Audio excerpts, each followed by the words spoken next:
tarde, bem-vindos ao quarto dia do workshop de MicroStation Connect Edition.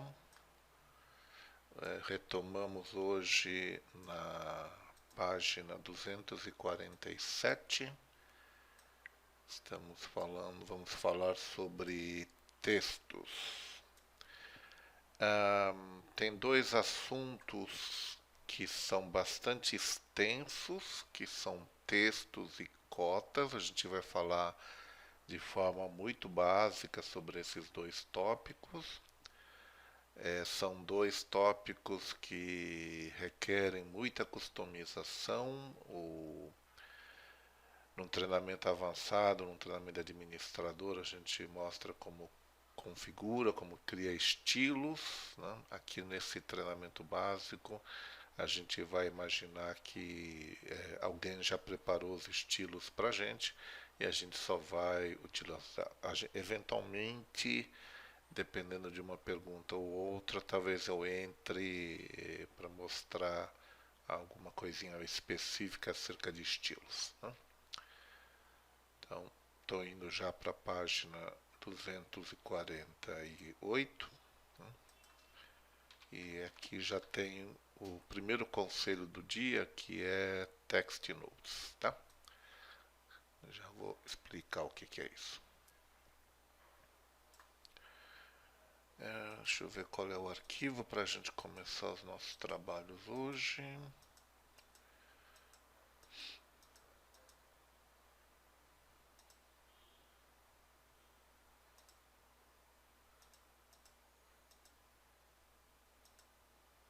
Eu acho que eu esqueci. Aqui.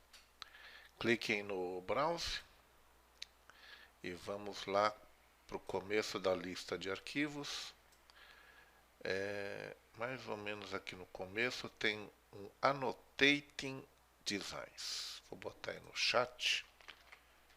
Annotating Designs. Vamos começar com esse arquivo hoje.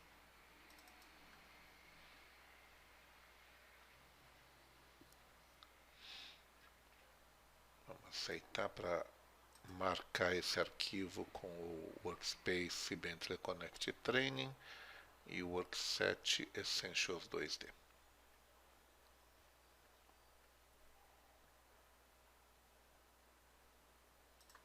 Ok. Esse modelo que vocês estão vendo aqui é um sheet, é um modelo sheet, né? É um modelo de folha, tá? Não precisa, só me segue aqui um pouquinho. Se eu for medir a largura dessa borda aqui, ela vai me mostrar 841 milímetros. Se eu medir a altura dessa borda aqui,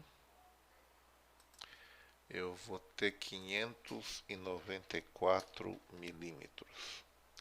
Isso é exatamente o tamanho de uma folha ISO A1. Ok? No começo do treinamento, quando eu falei de tipos de modelos, posso mostrar.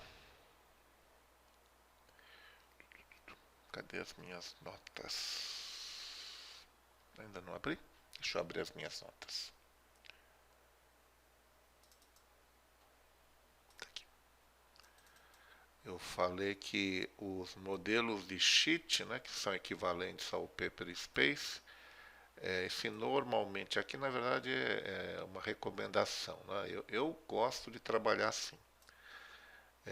Quando eu crio o meu modelo sheet, eu crio ele do tamanho da folha que eu vou usar para plotar.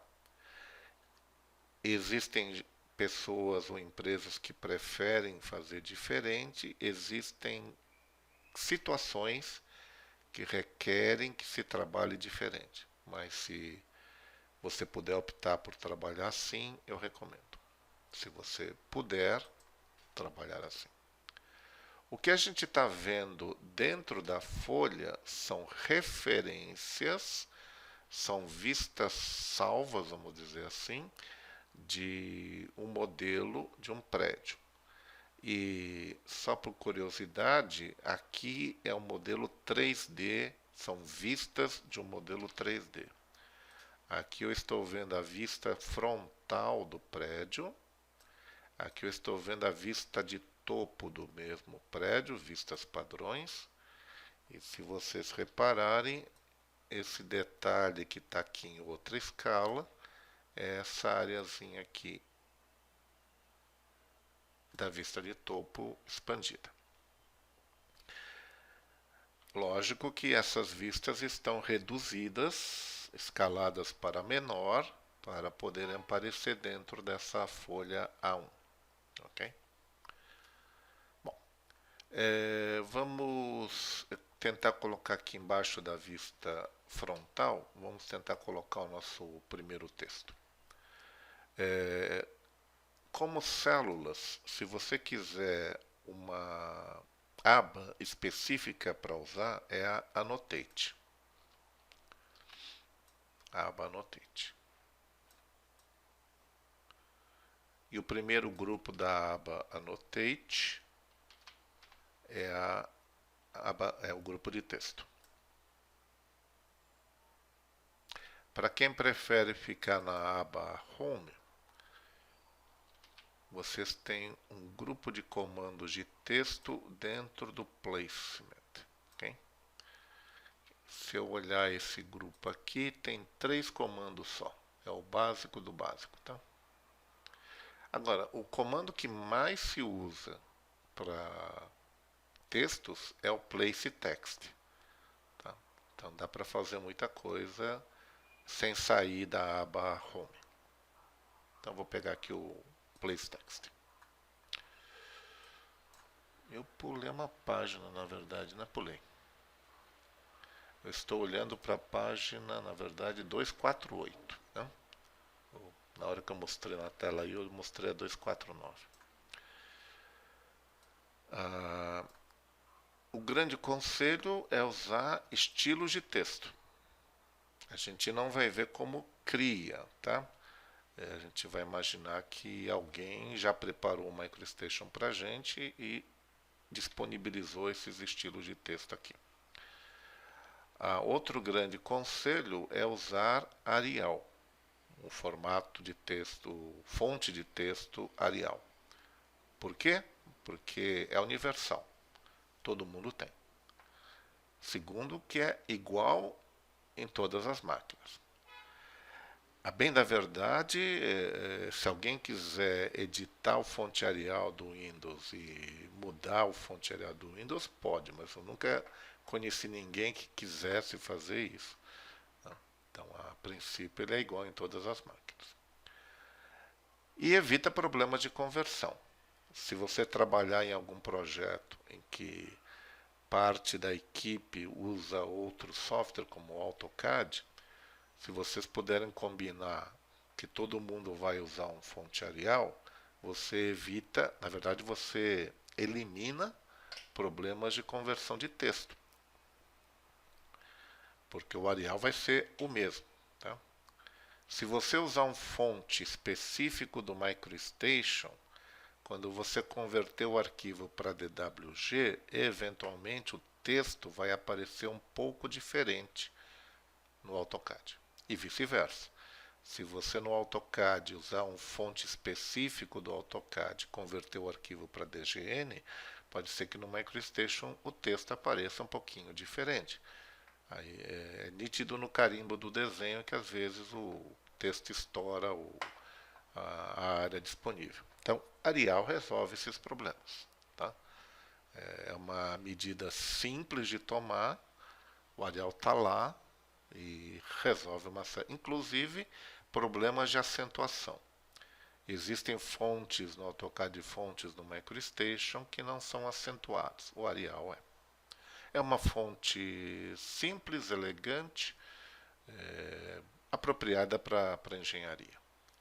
E por que não outra fonte qualquer do Windows? Porque se você pegar uma fonte muito específica, pode ser que ela não seja universal. Pode ser que você tenha uma fonte na sua máquina de Windows e em outra máquina a fonte não existe. Então a gente deve ficar nas que todas as versões de Windows têm. Tá? Arial é uma boa pedida. Então, acho que a gente podia colocar isso na nossa lista de conselhos. Né? Para textos, usar fonte Arial. Para textos, usar estilos de texto. Na verdade, o que eu estou mostrando aqui como Arial é um estilo de texto. O nome indica que ele está usando fonte Arial. Né? Essa caixa do editor de texto, às vezes a gente tem que abri-la mais. Boa tarde, Miguel. Boa tarde, Wendel. Porque existem controles aqui em cima, né? Que ocupam uma boa extensão da caixa. Okay? Deixa eu fechar e abrir de novo. Tá. Para acertar a cor do fundo aqui. Então, se eu pegar, por exemplo, essa Arial 10mm, vocês podem reparar que o fonte que foi automaticamente selecionado é Arial. Aqui é o nome do estilo de texto. Né? Pelo nome a gente imagina, e é verdade, que ele vai ativar o fonte Arial. O 10mm é parte do nome, né? Mas a gente pode ver aqui que ele está acertando o tamanho do texto para 10mm. Normalmente a gente diz que esse é a altura do texto. Tá? Então eu vou clicar aqui dentro do editor de texto e vou escrever vista frontal. E vou colocar aqui. Esse é o básico, né? Na caixa das setagens, estou usando a primeira opção, que é pela origem, por um ponto de origem. Eu posiciono o texto dando um ponto. Né? Curiosamente, esse ponto é o único ponto de snap do texto. Então, o texto só tem um ponto de snap, que é o ponto de origem, o ponto de inserção. Me dá um OK se vocês aprenderam o mais básico de texto, que é colocar um texto. Tá. A segunda coisa mais básica que vocês têm que saber é como editar um texto. Né? Existe um comando edit text, de editar texto, mas tem uma espécie de atalho. É muito comum que a gente esteja com o comando de seleção de elemento ativo. E 99,9% do tempo a gente usa essas duas primeiras opções. Se você, com comando de seleção, duas primeiras opções, der um duplo clique em um texto, você ativou o comando Edit Text. O Edit Text não tem setagens. Ele abre o editor de texto, com o texto colocado lá dentro. Vista frontal do prédio, sei lá. Você edita, altera o texto, ou acrescenta, ou diminui. Clica com o botão esquerdo em qualquer lugar, porque ele está com aquela clássica mensagem aceita ou rejeita. Botão esquerdo em qualquer lugar da vista para aceitar. Você editou o texto. Me dá um OK. Se vocês agora já sabem as duas coisas básicas sobre texto. Você minimizou a caixa do texto. Eu nunca pensei em fazer isso. Vamos ver. Se você mudar de comando e voltar para o comando, ele volta. Deu certo, Cristiano? Eu ativei o comando de linha, por exemplo, e voltei para o comando de texto. Lá, vou minimizar. Comando de linha. Volta para o comando de texto. Voltou. Ok? Beleza.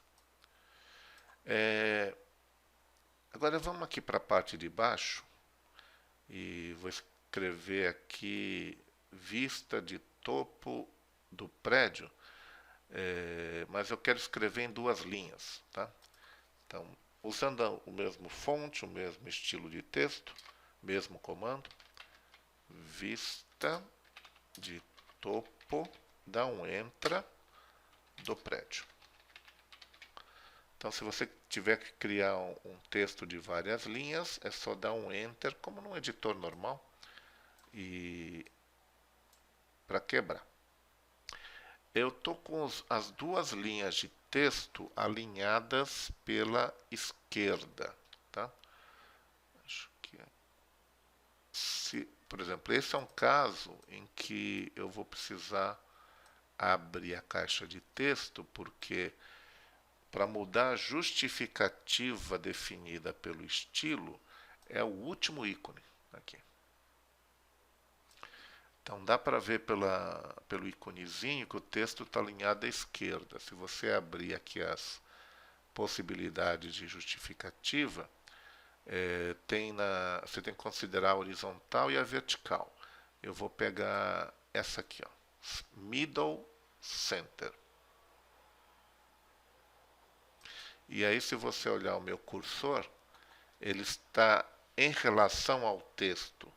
O meu cursor está no meio na horizontal e no meio na vertical. Então, o ponto de inserção, ponto de origem desse texto, vai ser no centro horizontal e no centro vertical dessas duas linhas. E aí eu coloco. Me dá um OK. Se vocês entenderam como criar um texto de mais de uma linha e como mudar a justificativa do texto no último ícone do editor de texto. Tá. Agora sim, eu vou falar aquela página que eu tinha mostrado por engano, que é a 249, que é TextNote. Tem o jeito simples e o jeito um pouquinho mais complicado de falar de TextNote. O jeito simples é brincadeira, o jeito simples é não usa. Tá? Não usa como? Nos atributos de vista, apareceu na outra tela. Nos atributos de vista, do lado direito, a penúltimo atributo de vista é TextNote. Nunca marque essa opção. Vocês não precisam saber o que é um TextNote, vocês não precisam ver os TextNotes. Se eu marcar essa opção nesse momento, vocês vão ver aparecer exatamente no ponto de inserção, no ponto de origem desse texto, ali está o AcuDraw junto, né? Eu vou fechar meu AcuDraw só para ele não aparecer ali nesse momento. Tem uma cruz com uma linha bem fina e tem um número, no meu caso aqui pelo menos, é 345. Então, você não precisa saber o que é esse TextNote. Você não precisa ver esse TextNote. Nunca marque. É, digamos, um recurso interno do MicroStation usado em algumas situações. Uma delas é para agrupar várias linhas de texto. Mas você não precisa saber disso. É uma questão ligada à estrutura interna do elemento texto, quando ele tem mais de uma linha. Ok? Porque se você marcar nos atributos de vista, vai plotar com essas marquinhas. Tá? E ninguém vai querer. Não é o ID do texto. É um recurso interno do MicroStation. Tem algumas aplicações, por exemplo, esquemas elétricos, que não sei se, para quem já viu um projeto de esquemas elétricos, Às vezes você tem centenas de páginas com esquemas elétricos. E eles usam uma coisa chamada referência cruzada. Por exemplo, você tem ali uma bobina, e essa bobina tem uma ou várias chaves que podem ligar essa bobina.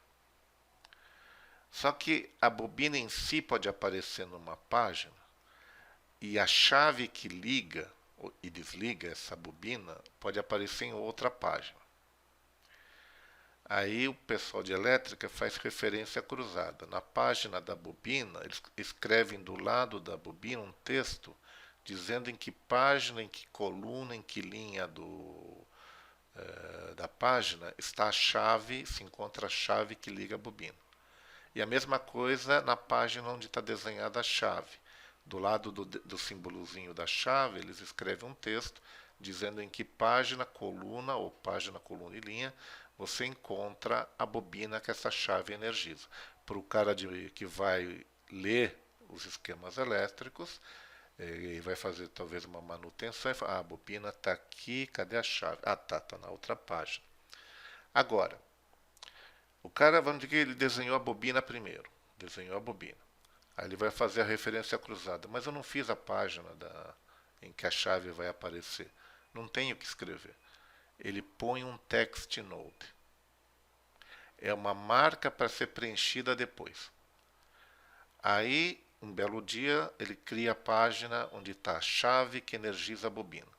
Ele vai lembrar em qual página está a bobina? Não. Então, normalmente, esquemas elétricos usam aplicativos. E depois que o cara termina os esquemas, ele roda um comando. Normalmente tem banco de dados por trás. O comando relaciona todos os componentes entre si e preenche via programação os text nodes com os textos. Então, a princípio, text node é um ponto para ser preenchido com texto a posteriori. Essa é a explicação complicada e lenta. Mas no dia a dia, ou seja, é recurso para aplicações, não é um recurso para um usuário utilizar interativamente com o MicroStation. Então, por isso que a explicação simples é não marca text nodes nos atributos de vista. Você vai ter uma vida mais tranquila.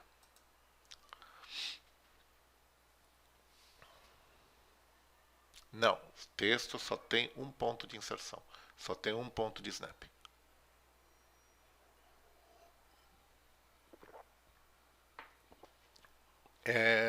Existem alguns utilitários para, por exemplo, fazer alinhamento de texto. Tá? Existe um que é nativo do MicroStation e existem utilitários, eu mesmo escrevi um para fazer distanciar. Às vezes a pessoa escreve vários textos em separado e aí fica um distanciamento meio irregular. Né? Uma vez um aluno me apresentou esse problema, acabei fazendo uma macro para alinhar, né? Botar uma distância padrão de vários textos. Né? Por exemplo, vamos lá. Então, só para mostrar, né? Vou voltar aqui o meu alinhamento para a esquerda. Aqui tem um texto. Aí o cara põe outro aqui. Aí tem um outro aqui. Só vou mostrar o que é nativo do MicroStation, tá? Não vai estar aqui, porque aqui eu só tenho o básico de texto. Então eu vou abrir aqui o Annotate. Deixa eu ver se eu acho ele aqui no MicroStation Connect.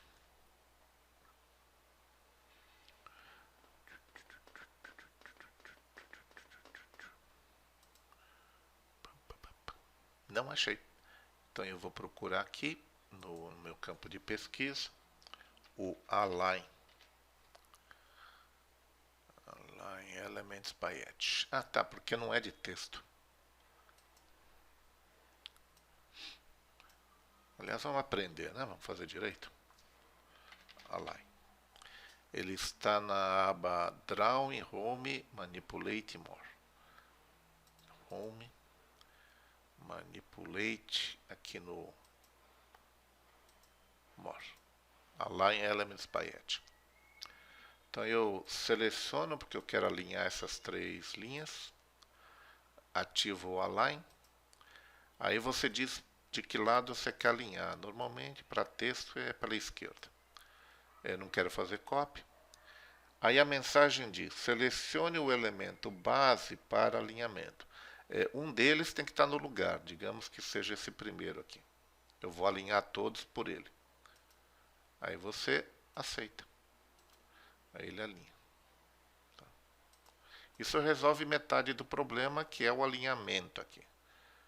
Agora, se esse texto está um pouquinho para cima, um pouquinho para baixo, isso aqui não ajuda. Aí eu tenho uma macro para acertar essa distância de linha para linha. Tá? Existem recursos. Tudo bem, Caleb? Ok. Tá. Falamos do básico. Sim, vamos anotar mais um. Nos atributos de vista, que você abre com Ctrl B, se quiser. Eu vou botar em maiúscula. Nunca marque a opção Text Node. Text Nodes. Ok. Tudo bem. Na apostila eu não vou falar, tá? Porque a gente não vai ter tempo. Mas vocês têm aqui a partir da página 254 e algumas páginas aqui, na apostila eu coloquei, no manual eu coloquei a criação de um estilo de texto, tá? E dou um pequeno exemplo de como criar, tá, ok? Eu estou indo para a página 262. Nesse mesmo arquivo, então lembra, né? Deixa eu fazer uma pergunta antes de sair desse modelo aqui. Lembra que eu medi, né, essa borda e ela é do tamanho exato de uma folha A1. Então vou desenhar aqui do lado o que seria a minha folha de papel A1, tá? Essa aqui é a minha folha A1. Tá? A1. Okay. Então, se eu quiser plotar essa área da folha, né, desse sheet, dessa borda, numa folha A1, eu vou projetar, vou plotar 1 para 1. Ok? Então, esses 2 textos que eu coloquei, usando o estilo de 10 milímetros de altura, pergunta besta, resposta é óbvia, tá? Qual vai ser a altura desses textos no papel? Eu usei a altura de 10 milímetros aqui e vou plotar 1 para 1. Isso, 10 milímetros. Vida simples. Não tem conta para fazer. Eu quero que esse texto apareça com 8 milímetros no papel. Usa um estilo de 8 milímetros. Eu quero que esse texto apareça com 5 milímetros no papel. Usa um estilo com 5 milímetros de altura. Não tem conta, vida simples. Esse é um dos motivos que eu gosto de trabalhar assim quando eu faço um sheet model, um paper space. Primeiro que não tem fator de escala, né? Na hora de plotar é 1 para 1. Não tenho que pensar em escala. E segundo, não tem conta para fazer quando eu coloco os textos. Existem situações em que não dá para trabalhar assim. E existem muitas empresas que não trabalham assim por razões históricas. Vamos mudar de modelo e vamos abrir esse modelo chamado Ground Floor Plan, planta básica do térreo. Eu estou usando sempre o fundo branco, vocês devem estar com o fundo preto. Quem não mudou para o fundo branco, esse aqui deve aparecer com fundo preto.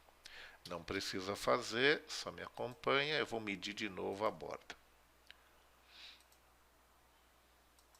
Isso aqui tem 84.100 milímetros, ou 84,1 metros de largura.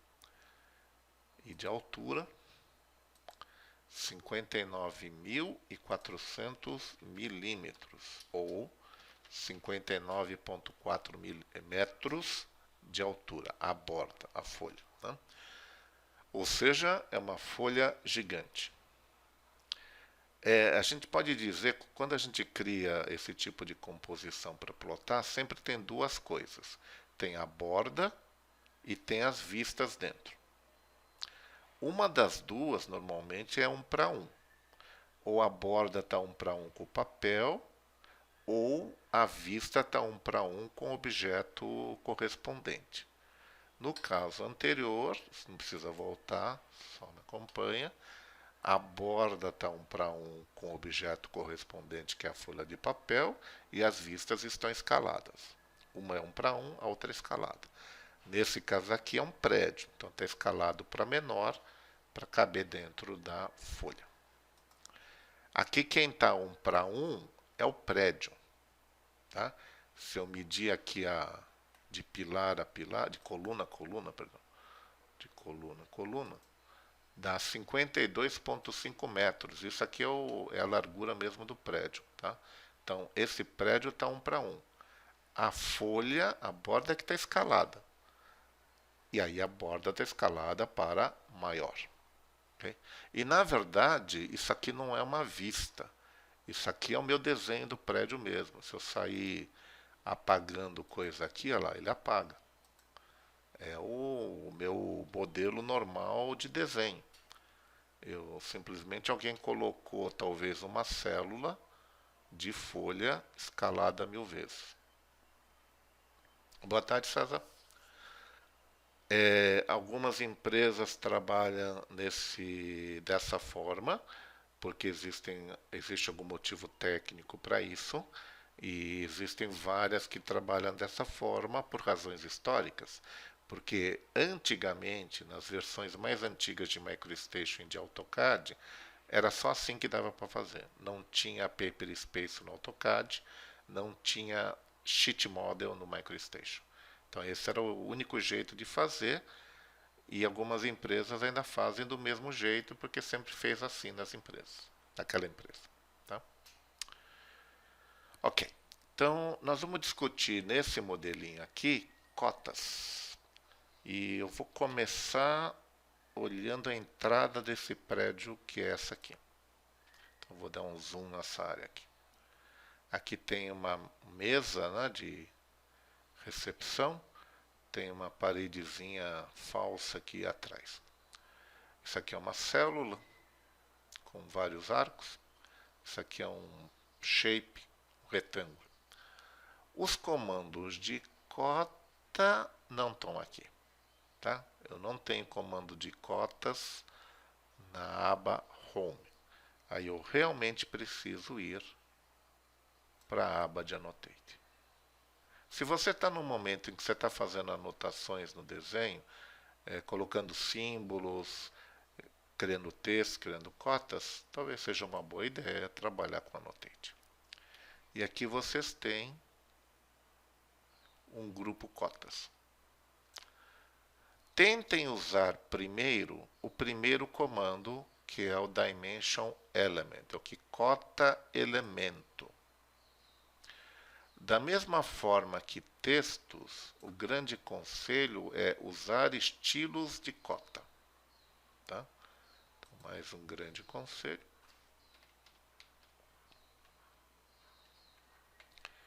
Para cotas, usar estilos de cota.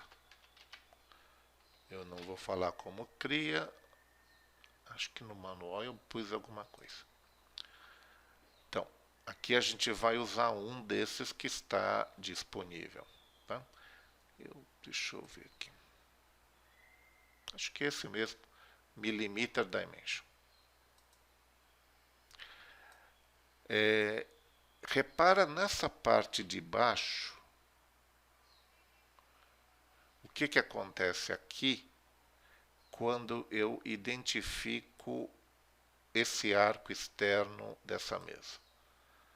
Move o mouse e posiciona a cota. Repara que existem 5 opções para cotar arco ou círculo. Essa primeira, eu tenho outra opção para raio, que é botar desse jeito aqui. Eu tenho uma terceira opção para cotar diâmetro. Eu tenho uma quarta opção para diâmetro. Essa aqui não é muito boa nesse caso, porque eu só tenho meia circunferência, então fica meio estranho, não vou pôr. Botão da direita. E tem essa, que é outra forma de cotar diâmetro. E aí, se você mover na horizontal, aparece assim. Se você mover na vertical, aparece assim. Na vertical não é uma boa, então vou mover para a esquerda. E agora repara de novo o que acontece aqui embaixo. Se eu identificar a linha da direita, né, a aresta da direita desse retângulo, aparecem 3 outras opções. São opções para linha. Tem a mais usada, que é essa aqui, cotar o comprimento da linha. Essa aqui, ela é a label. Você posiciona comprimento e ângulo em algum lugar que você queira. E tem essa aqui que cria uma cota perpendicular à linha. Então eu vou identificar a linha e vou pegar um outro ponto aqui do prédio e vou cotar.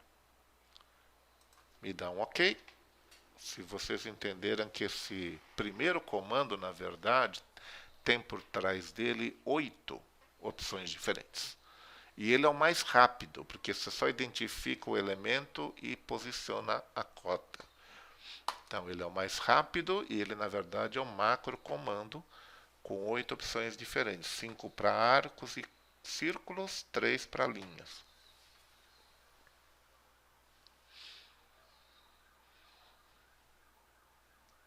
O número de casas decimais é definido no estilo. Tá? Só para mostrar aqui. Aqui, esse lápis aqui é o editor de estilos. Né? Então, isso aqui a gente leva um par de horas discutindo isso aqui. Texto. Tá aqui o tamanho da letra do texto, porque tem um texto na cota, né? E que nas unidades você tem aquela palavra que eu não gosto, né? Meu inglês eu não concordo. Não é accuracy, né? É número de casas decimais. Aqui está com 0. Por isso que só está aparecendo o valor inteiro sem casas decimais. Tá? Se eu puser ali para 2 casas decimais, vai aparecer 2 casas decimais lá. Tudo bem, Luiz? A gente não vai ter tempo de explorar ali os estilos de cota, tá? Ok.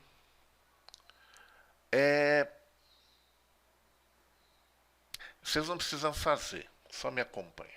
Eu vou dar uma olhadinha nessa cota aqui de e eu vou. Não dá para medir com precisão, né? Porque não tem snap para pegar, né? Mas só para ter uma noção. Eu pedi millimeter dimension, né? isso aqui tem... Bom, até aqui dá para pegar, mas... Opa, eu desliguei meu AcuDraw, né? Quando eu falei do TextNote. Deixa eu pegar ele de volta. Okay.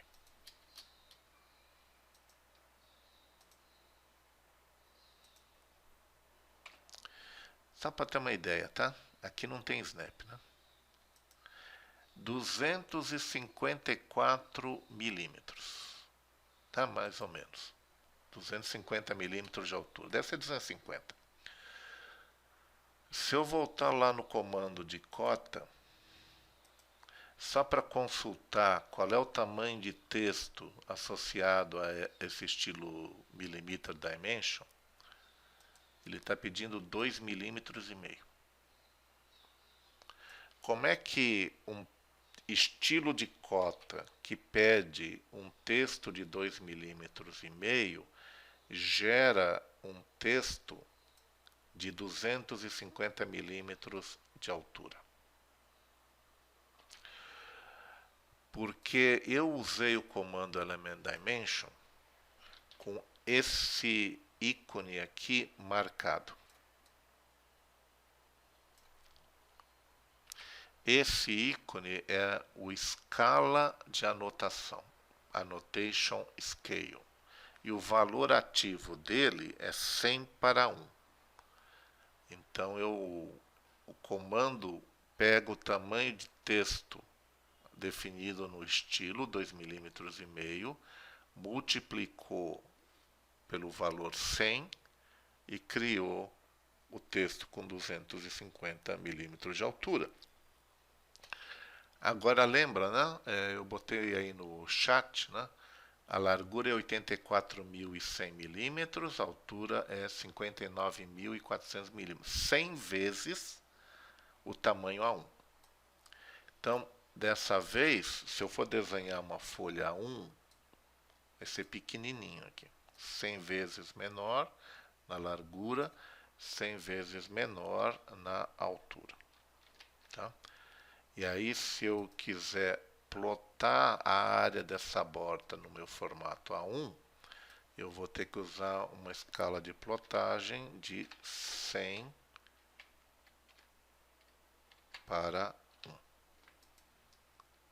Então, aquelas cotas que eu coloquei ali, com 250 milímetros de altura, o dividido por 100, vão aparecer no papel com 2,5. Tá? Com 2,5 milímetros. Para isso é que serve a Annotation Scale, tá? Porque você usa o estilo de cota do tamanho que você quer que apareça a cota no papel. Aquele Millimeter Dimension está pedindo texto de 2,5 milímetros. Meu fator de escala de plotagem é 100, ele cria com 250. Ele faz a conta para mim.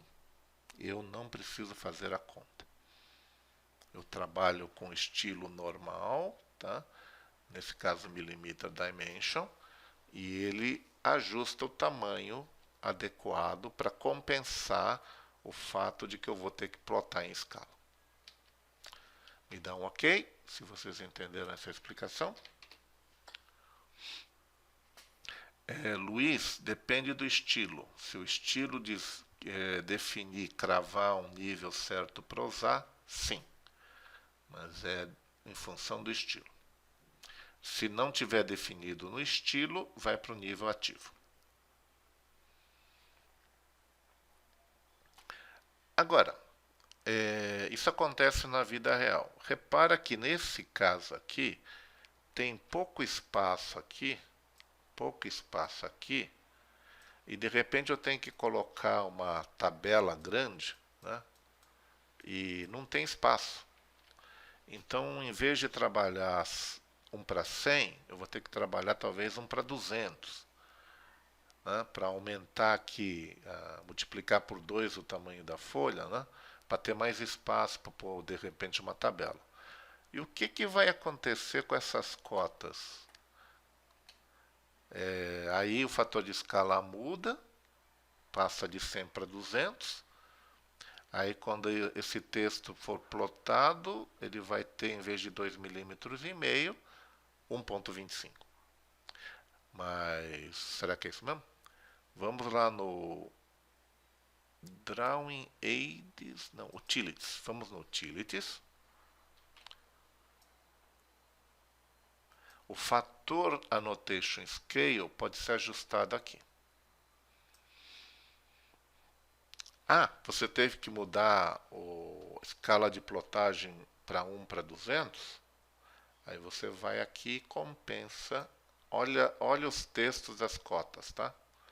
Eu vou mudar para 1 para 200. Olha o que acontece com os textos das cotas. Ajustado de novo automaticamente. Lógico que eventualmente você vai ter que reposicionar os textos, né? Aí, dobrei o tamanho deles, mas o tamanho já está certo. Você não precisa escalar, você não precisa deletar e fazer de novo, tá? O tamanho é dinamicamente ajustado em função do fator de escala de anotação ativo.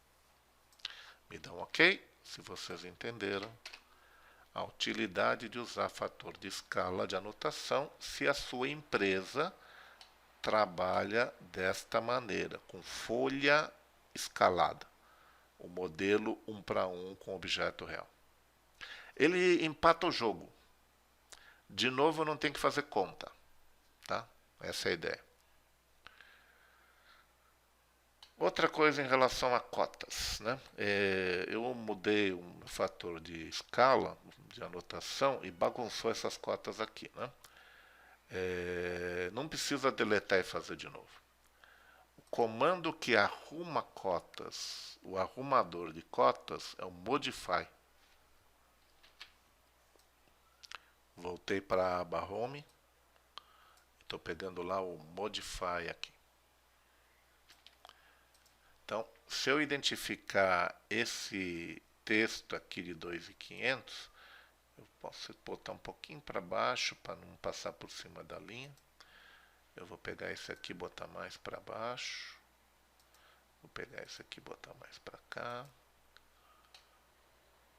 Esse aqui encostou muito na parede, eu vou botar um pouquinho para cá. Esse aqui foi muito para baixo. Aí eu pego a linha da cota e vou levantar para cá. Então, o arrumador de cotas é o modify.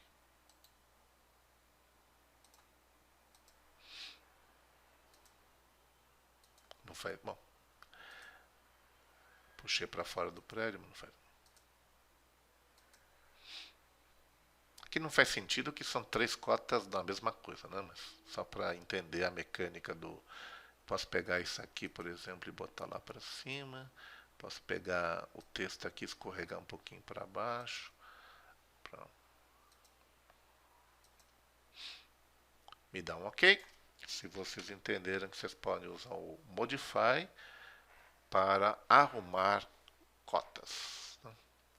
Não é bem um conselho, né? Uma dica, mas modify element é o arrumador de cotas. Ok.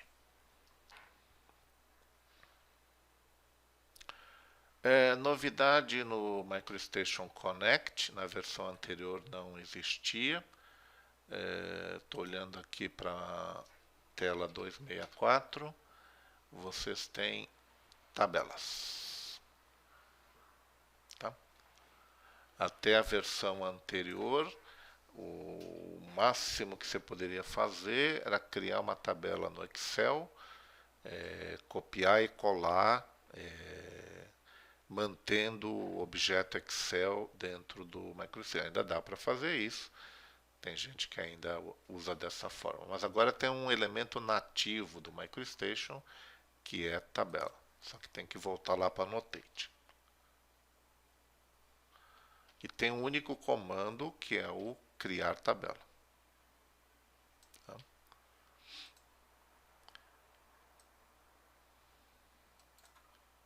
E aqui vocês têm três opções: criar uma do zero, empty table, tabela vazia, só criar as colunas e linhas e depois preencher. Você pode criar uma tabela a partir de um relatório, tá? Tá um pouco fora do escopo desse treinamento. Ou você pode ler uma planilha Excel e trazer os dados para o seu desenho. Ao trazer os dados de uma planilha Excel, é opção, você pode ou não associar a tabela à planilha.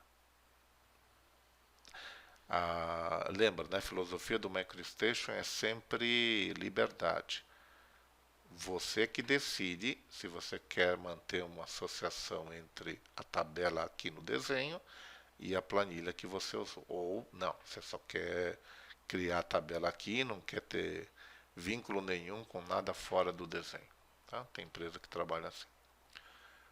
Vamos dar uma olhadinha na primeira opção. Aqui a gente não vai ter, eu acho, não vai ter.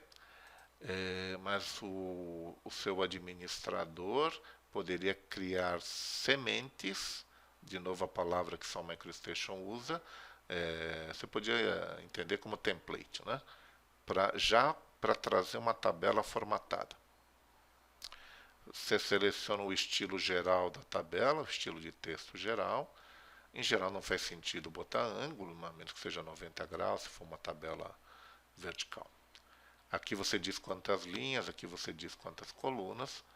Também tem o Annotation Scale aqui. Então, se você mudar a escala de anotação, o tamanho da tabela muda. E aí, é igual ao Office, né?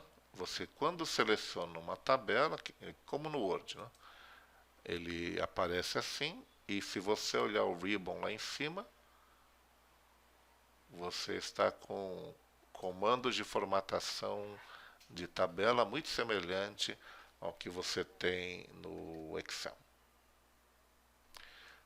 Para preencher os valores, a gente está partindo do zero, é duplo clique. Tá? Duplo clique e aparece o editor de texto.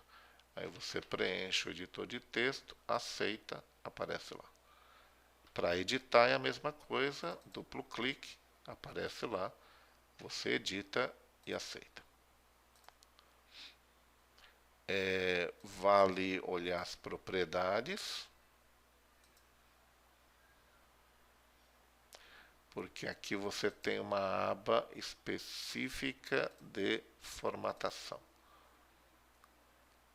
E você pode pintar, né? Tem fio aqui. E tem aqui uma aba estilos de texto, em que você pode aplicar você pode trocar o estilo de texto associado à tabela. Tá? No manual eu falo mais do que eu estou falando aqui, tá?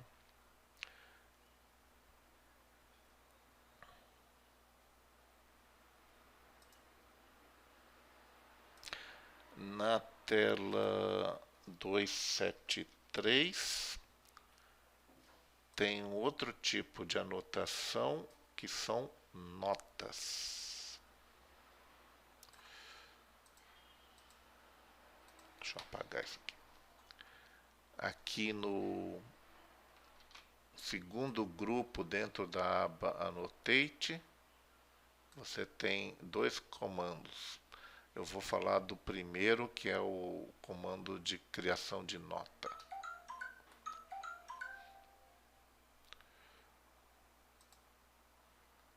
É o mesmo editor de texto. Você tem lá, só que a nota, só para entender, deixa eu digitar qualquer coisa aqui, nota.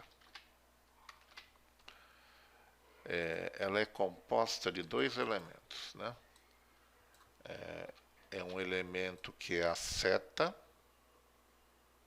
e um outro elemento que é o texto. Por isso que você tem dois estilos separados, né? O texto vai ser controlado pelo estilo de texto. A seta vai ser controlado por um estilo de cota. Então, quem está definindo que essa setinha é desse jeito aqui, preenchida, é o estilo de cota. Tá? E esse é o primeiro exemplo que a gente está mostrando de associatividade.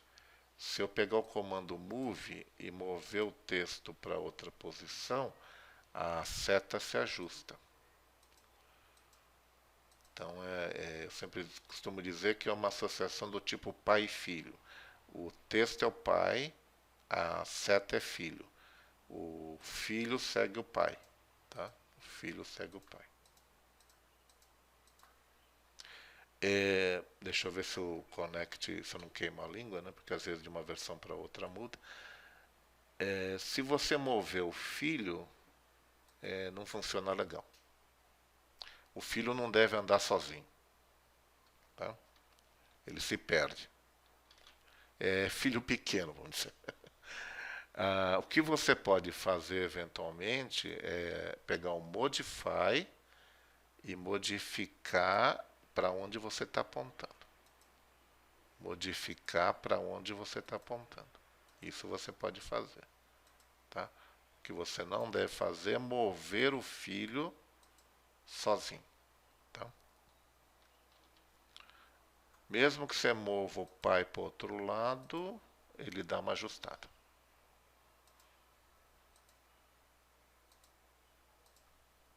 Então tem gente que não conhece esse comando, cria uma linha e cria um texto independente. Se tiver que mudar um, tem que mudar outro. Tá? Tem um elemento específico que é o nota. Me dá um ok se vocês entenderam aí o elemento nota de texto.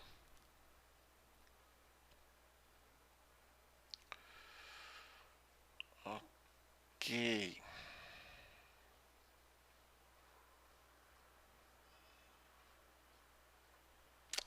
Tá.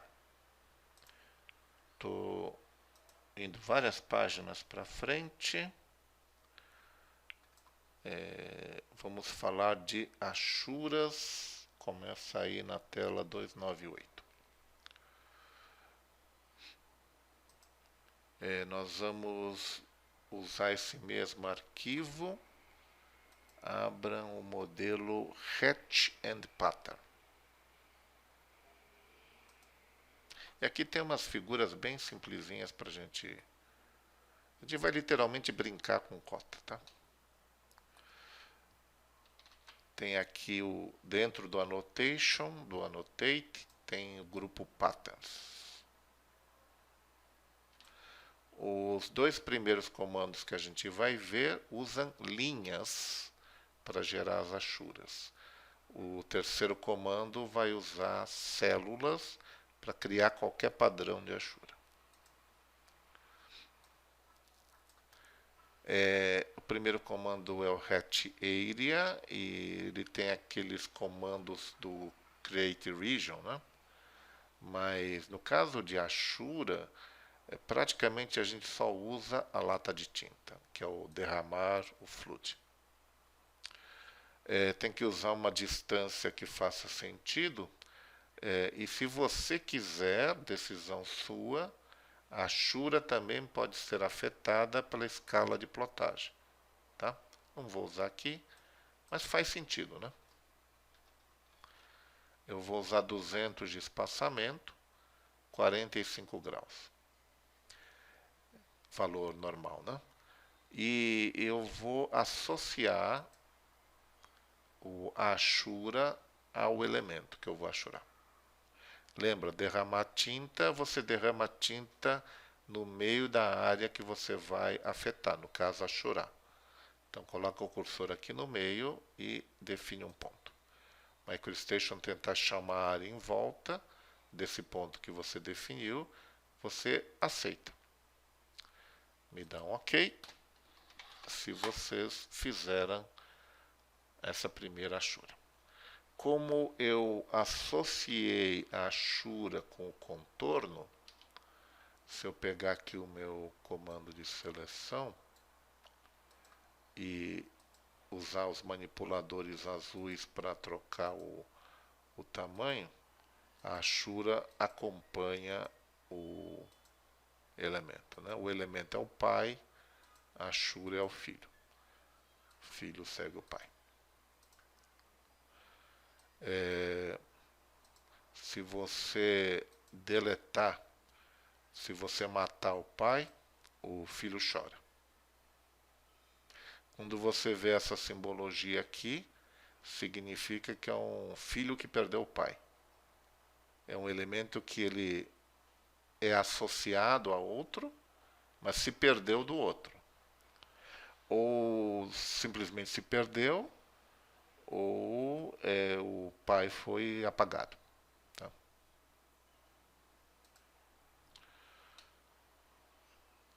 Se vocês entenderam o primeiro comando, eu não preciso explicar o segundo, que é o cross-hatch area. É igualzinho, a única diferença é que tem dois campos de espaço e dois campos de ângulo. E aqui tem uns cadeados, aqui na esquerda.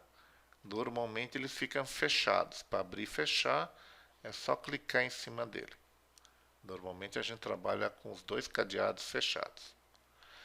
Significando que os dois valores de espaço são iguais. E que os dois valores de ângulo são iguais, só que um é positivo e o outro é negativo. Ok? Aí estou usando a lata de tinta de novo, estou usando o associativo, a opção de associação de novo. Se eu identificar essa área aqui e aceitar, está lá o xadrez. Como está tudo associado, se eu mudar o tamanho do círculo não tem problema. Se eu mover o retângulo não tem problema. Se eu tirar o retângulo não tem problema. Se eu devolver o retângulo não tem problema. E dá um OK, se vocês entenderem esses dois primeiros comandos de Ashura.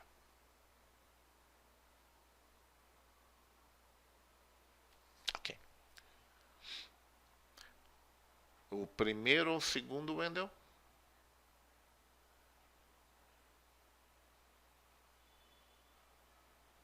Segundo.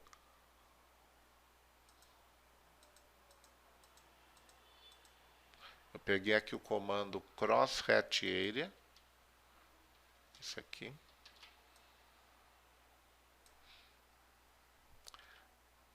Igual ao primeiro, a gente costuma usar lata de tinta, o fluo de derramar.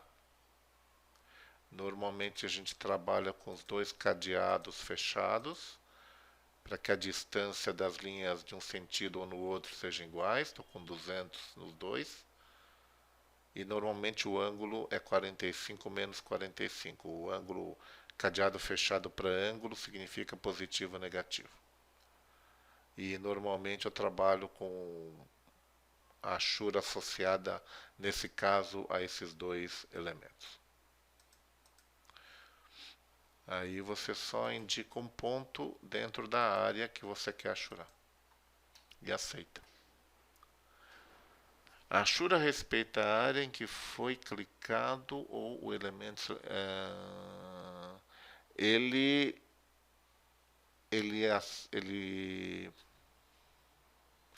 se usar a palavra respeito, ele vai respeitar os elementos considerados na geração da Ashura. Nesse último exemplo é o círculo e o retângulo, e o ponto em que foi aplicada a Ashura. Não tem uma prioridade aqui, ele está associado aos dois, né? Eu posso mover o círculo, posso mover o retângulo, a Ashura está associada aos dois. Tem dois pais. Pode ter vários pais. Aqui tem dois, pode ter vários. Tá? Wendel, tudo bem? Ah, já deu um OK ali, obrigado. Deixa eu pegar outro exemplo aqui. Esse aqui. Eu vou brincar um pouquinho com isso. De vez em quando você não quer. Depois a gente faz o intervalo, tá? Não, ainda tá cedo. Tá cedo ainda.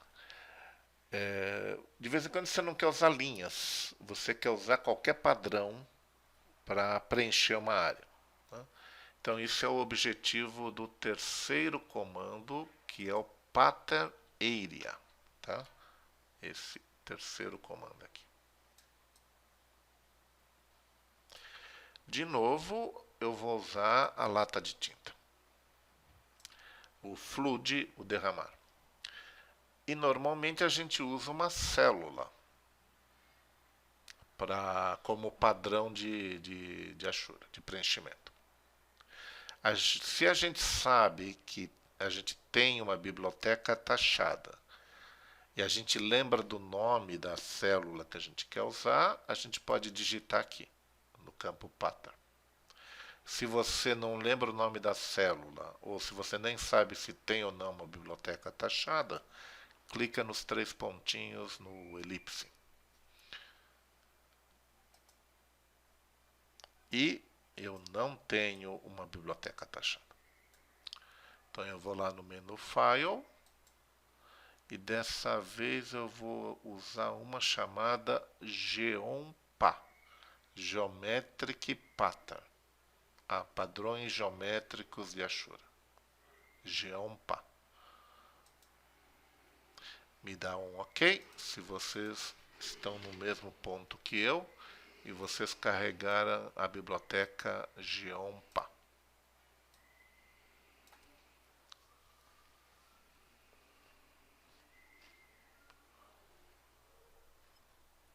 Ok.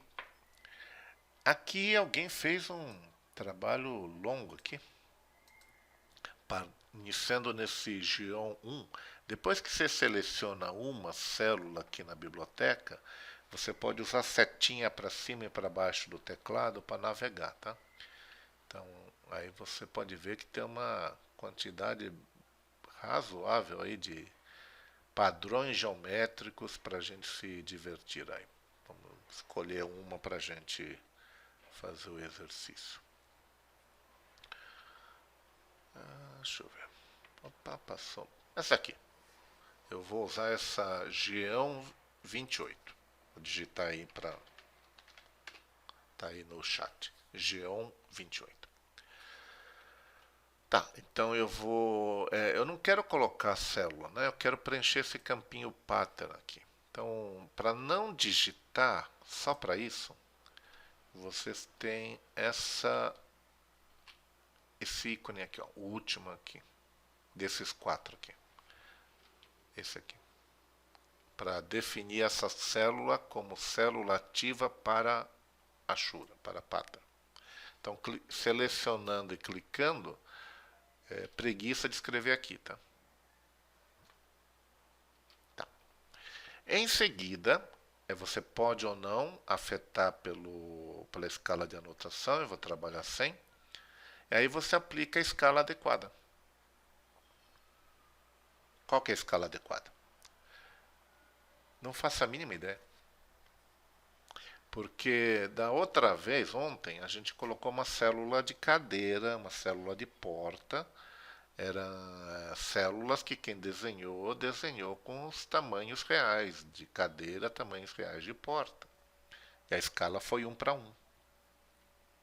Agora, isso aqui é um desenho abstrato. Não tem medida. Eu não sei se a pessoa que criou isso criou com 10 milímetros de largura ou com 10 metros de largura. Não tem medida. Se não tem medida, como é que eu vou definir o fator de escala? A dica. Esquece um pouco o comando de pattern e dá o duplo clique na célula. Lembra que o duplo clique aqui ativa a célula para colocar uma cópia no desenho. Então dá um duplo clique no Geão 28. Aí você ativou o comando Place Active Cell e aí você tem a célula na ponta do seu cursor, começando aqui com escala 1. Então, está muito pequenininho. Se eu der uma série de zoom-ins, eu vou finalmente enxergar a célula. Então, ela é muito pequena comparada à área que eu quero utilizar. Então, vou tentar aumentar 10 vezes. Já consigo enxergar ela ali, mas continua muito pequenininha. Muito pequena relativamente à área que eu vou preencher. 100 vezes? Ou ficou, acho que um pouquinho grande. Eu vou de 50. Se você realmente tiver preguiça, você pode clicar com o botão da direita e botar no clipboard, né? Aí você volta no comando de pattern area e devolve aqui o valor que você encontrou. Tá? Então esse é o jeito na prática de definir aí um bom fator de escala. Uso dinâmico do place cell para descobrir um bom valor de escala. Eu não quero espaços entre uma célula e outra, então 0 e 0. E também não quero rotacionar, vai 0 graus. E de novo, estou com o associativo ligado. Aqui não tem tanta importância o true scale, né? Não tem tanta importância. Então dá um ponto no meio da área que você quer preencher e aceita. Me dá um OK se vocês preencheram a área com a célula G128. E agora eu não resisto, eu vou fazer uma brincadeirinha com você. Tá. Pergunta do Fernando Ramos. E para editar depois de lançar? Pega o comando de seleção. Eu aconselho que crie associativo, tá? Vai estar ligado a essa edição. Seleciona a Shura, pede as propriedades. Por ser uma Shura, você tem uma aba nova chamada Pattern Parameters. Aí você pode mudar o fator de escala.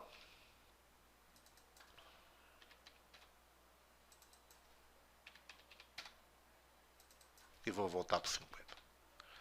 Você pode, inclusive, trocar a célula. Se a biblioteca ainda estiver lá, atachada, você pode vir aqui e você pode trocar a célula. Eu vou aqui no escuro, né? Vou pegar 12. Tá. Ok? Tá. Agora deixa eu fazer uma brincadeira com vocês. Eu falei que eu associei, a Shura fica associada aos elementos envolvidos, né? Então, se eu pegar a linha e mover para cá, beleza, beleza, ops,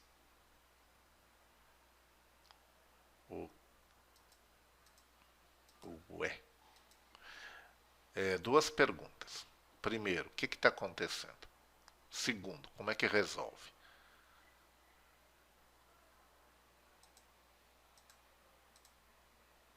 Por que a Shura está indo para baixo?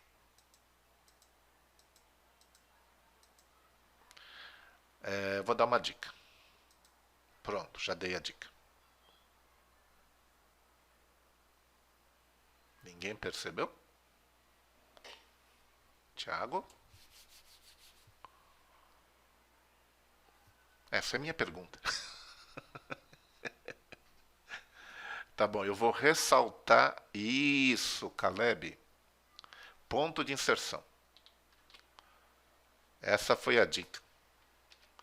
Esse pontinho azul aqui, o único pontinho azul que está aparecendo quando eu seleciono a Shura, é o ponto onde eu apliquei o Flood. Numa das perguntas anteriores, alguém perguntou se ficava relacionado aos elementos, eu respondi aos elementos e ao ponto de inserção, ao ponto que o Flood foi aplicado. Então, se eu puxar a linha e o ponto de inserção, o ponto de aplicação do Flood fica abaixo da linha, estou derramando a tinta aqui, ó.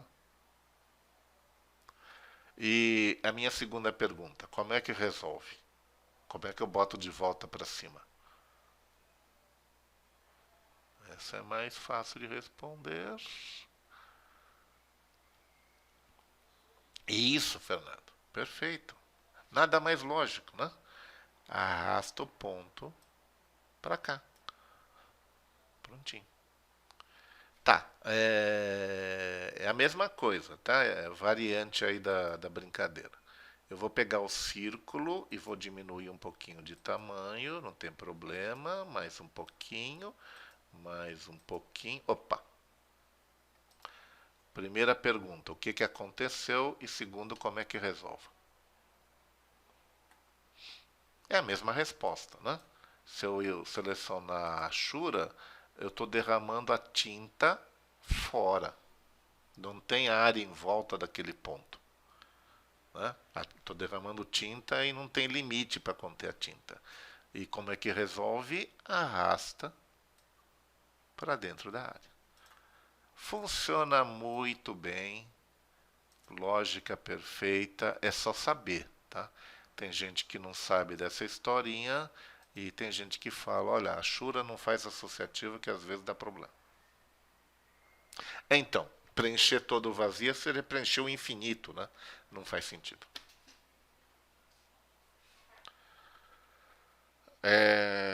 Tá. A pergunta do Fernando. Eu vou voltar para a linha, tá? É mais fácil de explicar com linha, né?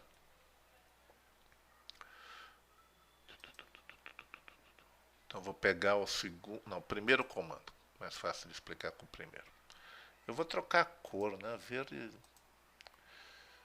talvez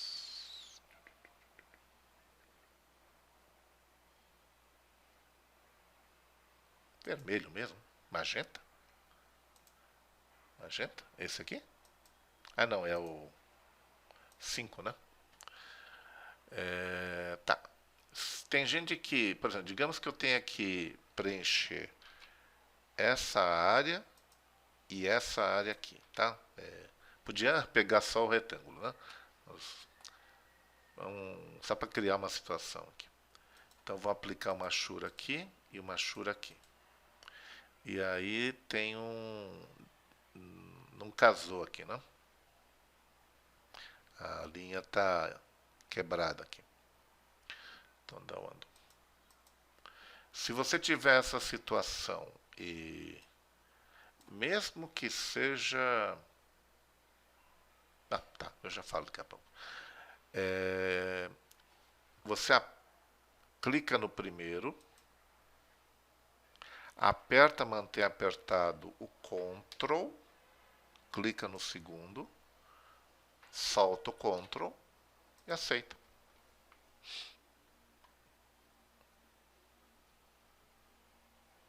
Ok? Assim você tem as achuras alinhadas. Outra dica que pode ser usada no alinhamento de achuras é, deixa eu fazer bem próximo aqui, nessa área aqui, vai. Eu vou botar uma linha aqui, não tem nada a ver essa linha, tá? É só para marcar um pontinho aqui dentro, tá? Vou pegar o comando de Ashura.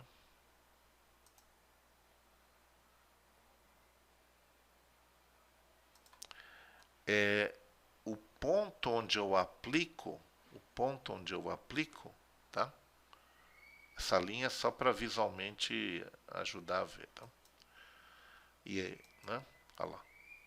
O ponto onde eu dou o aceite, né? Eu identifico o ponto de inserção, por ali passa uma linha. Tá? Não sei se você reparou, o snap não funcionou.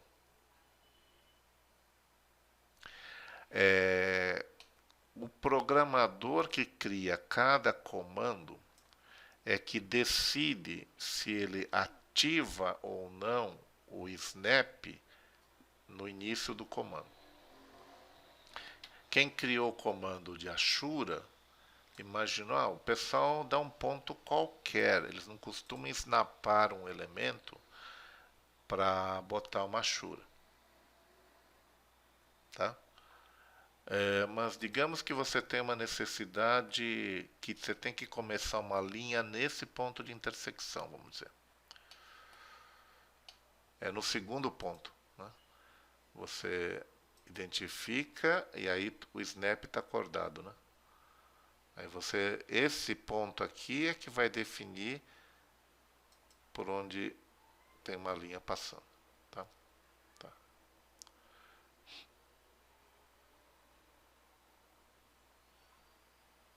Legal. Matou. Matou. Tudo bem, Camila? Podemos repetir aí com o